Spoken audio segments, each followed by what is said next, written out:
missing a meal. Single parent working. They making no more than 4.25. I think minimum wage back then was like 4.25 back in the 70s. It was 4.25, maybe 4.75, somewhere around there. The rent got paid, the lights got paid, food on the table. But you're right. The neighborhood had the right to whoop your butt. Nowadays, the neighborhood don't know Timmy 2 doors down. Back then, everybody in the neighborhood knew who you were. Or you Mr. Sam's son. And here's the thing, y'all. I know y'all heard the saying about, am I my brother's keeper? Back then, that was more realistic than it is now. People would turn their head, turn their cheek, turn their body, and basically run when stuff happens. That's sad. People don't get involved anymore. It's really sad. It really is sad. So, in a few decades, things were done to change the outlook of tomorrow. That's sad. Look at the issues we're having today. Look at the problems in our neighborhoods.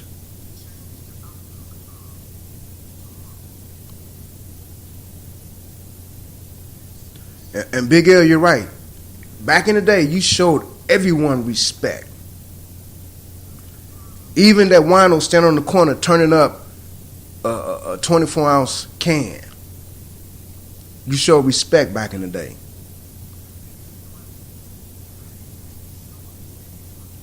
So, do you think in our lifetime, right now, do you all think that's a possibility that we might see that respect factor again? Is it a possibility that respect can be put back on the table?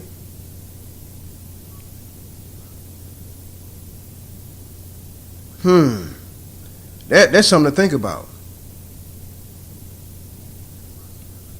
Can the mind of the youth today, can it be changed to show respect for one another, first of all? First and foremost, show respect to themselves, because that's where the problem lies at. They have no respect for themselves. Why is that?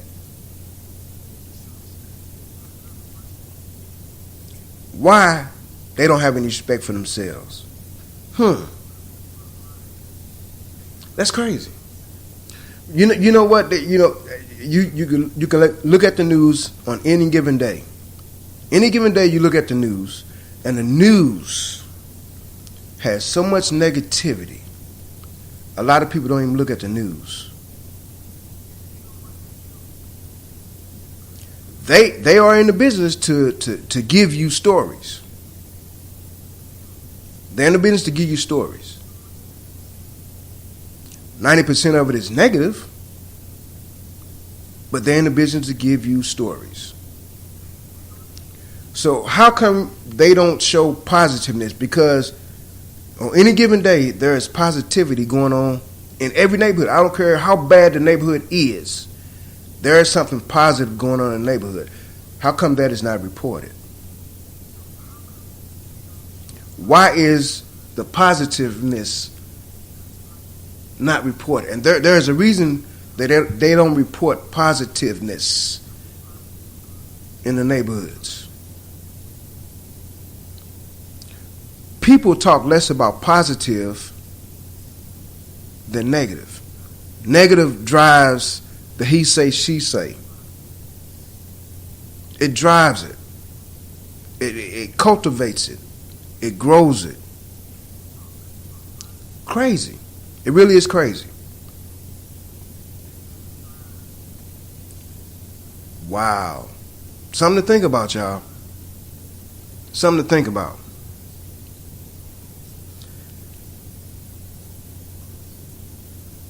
Going back to the chat room, Trouble said that's why society is teaching our youth disrespect, have no fear of nothing, killed or be killed, and that homosexuality is okay. That's enough in itself. Now, don't get me wrong. Now didn't the Almighty destroy the earth because of that homosexuality stuff and people being disobedient? They need to destroy Sodom and Gomorrah because of that type of stuff. So what makes us different now than back then? And from my understanding, what I've read about Sodom and Gomorrah, it probably was way worse than anything that's going on right now that we seeing with our own eyes. From my understanding, it was every day, every single day, every minute of the day. So what's so different about now?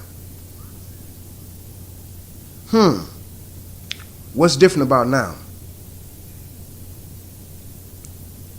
My opinion, it ain't no different. It's a worldwide event. It's not just localized to one specific place. It is worldwide.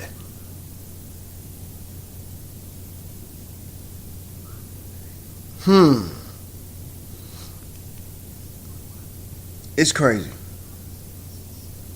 And my sis said that's the signs of the times. We got a whole government that's so disrespectful, it starts at the top. Sis, you got that right. What I've noticed, life lessons have taught me, them folks don't care about the average folks. Because if they did, things would be geared towards the average folks. Things are not geared towards the average folks. Things don't even point in the direction of us average folks. It's about what they can get. And they're always talking about we have a voice to voice our opinion about things, freedom of speech. But if you check the small print, that don't apply to us. Check the small print. Check the fine print. That don't apply to us. There's so many things going on in this world right now that could be a whole lot better than what it is. But the powers to be won't let it be. Why? The chaos, the turmoil, the whatever could be a whole lot better if only the powers that be say, hey, let's do something about it. You never hear them words uttered from the powers to be. You know why? Because chaos is the main objective. Destruction, family structure,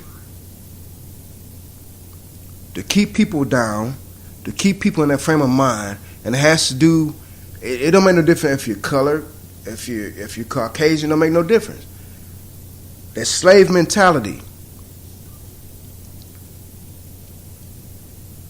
is where they want to keep us at. It ain't got nothing to do with your color.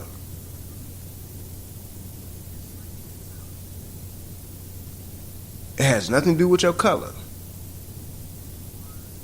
It has to do with if you got or if you don't have.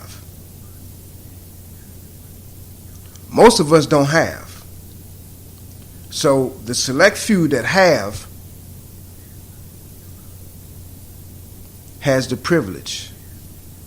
Everybody else, and it has nothing to do with color.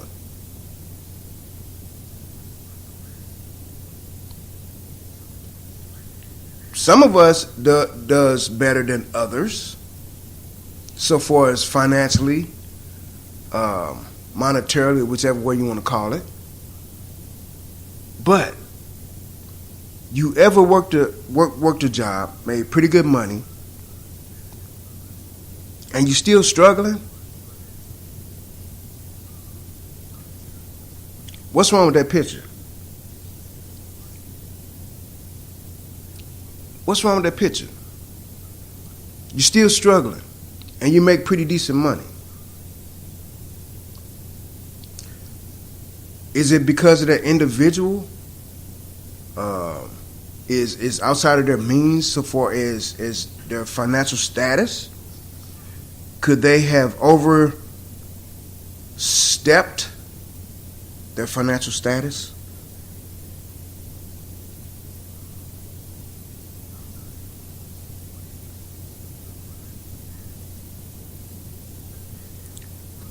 Could you do something different, something better, to not to be in a struggling mode? We always can do something better. And don't get me wrong, people work, they make a financial compensation for their work that they do. Some people make pretty good money. Some people's frame of mind when it comes to that is, give you an example. I make $50 an hour. I get paid every 2 weeks or whatever the case is, and I still have pretty good left over. So I'm going to spend my money. I'm going to get the best that I can get. I'm going to get that brand new Cadillac that just came out. I'm going to get me a brand new $400,000 house. I'm going to get the best clothes money can buy. But see, here's the thing. That's fine and dandy. But one thing you have to remember. Tomorrow's coming. Tomorrow's got to get here. Suppose that $50 an hour job that you got, making pretty decent money, decide to close their doors. And that skill set that you got on that job, you can't do that job anywhere else because it was a specialized skill set. So you can't go to work for nobody else, but you got a specialized skill set. Now you have no income. So what are you proposed to do? If you didn't save for tomorrow coming, you're in the same boat as the rest of us. Now you're in that struggling boat. You didn't think about gravitating to buy you some paddles just in case.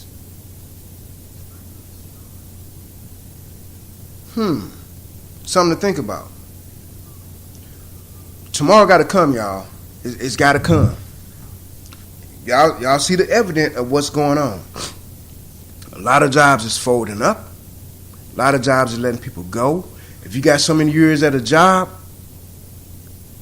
they want you out because they don't want to pay your salary no more.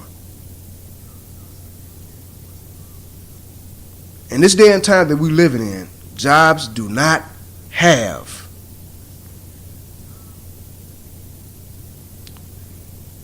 Listen to me very carefully. Jobs are not loyal to their loyal employees anymore. And that's really sad. That is really, really sad. So what can we do